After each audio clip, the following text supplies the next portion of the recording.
സിനിമയുടെ വ്യാജ പതിപ്പുകൾക്കെതിരെ കർശന നടപടിയുമായി ഫിലിം പ്രൊഡ്യൂസേഴ്സ് അസോസിയേഷൻ വ്യാജ പതിപ്പ് കണ്ടെത്താൻ പ്രൊഫഷണൽ എത്തിക്കൽ ഹാക്കർമാരുടെ സംഘത്തെ ചുമതലപ്പെടുത്തി. നിലവിലുള്ള നിയമ സംരക്ഷണ സംവിധാനങ്ങൾക്ക് പുറമെയാണിത്.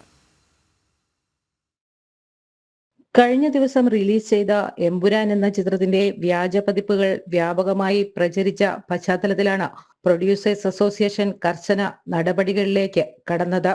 വ്യാജ പതിപ്പ് കണ്ടെത്താൻ പ്രൊഫഷണൽ എത്തിക്കൽ ഹാക്കർമാരുടെ സംഘത്തെ ചുമതലപ്പെടുത്തുന്നതിലൂടെ വ്യാജ പതിപ്പുകൾ ഡൗൺലോഡ് ചെയ്യുന്നവരെയും കാണുന്നവരെയും പങ്കിടുന്നവരെയും കണ്ടെത്തി കർശന നിയമ നടപടികൾക്ക് വിധേയരാക്കാനാണ് തീരുമാനം. വ്യാജ പതിപ്പുകൾ കാണുന്നതും പ്രചരിപ്പിക്കുന്നതും സൈബർ കുറ്റകൃത്യവും കോപ്പിറൈറ്റ് ലംഘനവുമാണെന്നിരിക്കെ ഇത്തരം കാര്യങ്ങൾ ചെയ്യുന്നവർ ജയിൽ ശിക്ഷ അടക്കമുള്ള ശിക്ഷാ നടപടികൾ നേരിടേണ്ടി വരുമെന്നും നിർമ്മാതാക്കളുടെ സംഘടന മുന്നറിയിപ്പ് നൽകുന്നുണ്ട്.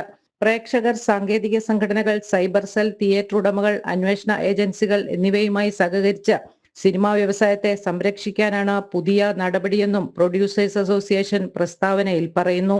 സിനിമാ വ്യവസായത്തെ ഗുരുതരമായി ബാധിക്കുന്ന പൈറസി തടയുന്നതിന് പൊതുജനങ്ങളും മാധ്യമങ്ങളും സഹകരിക്കണമെന്നും സംഘടന പുറത്തിറക്കിയ പ്രസ്താവനയിൽ ആവശ്യപ്പെട്ടു.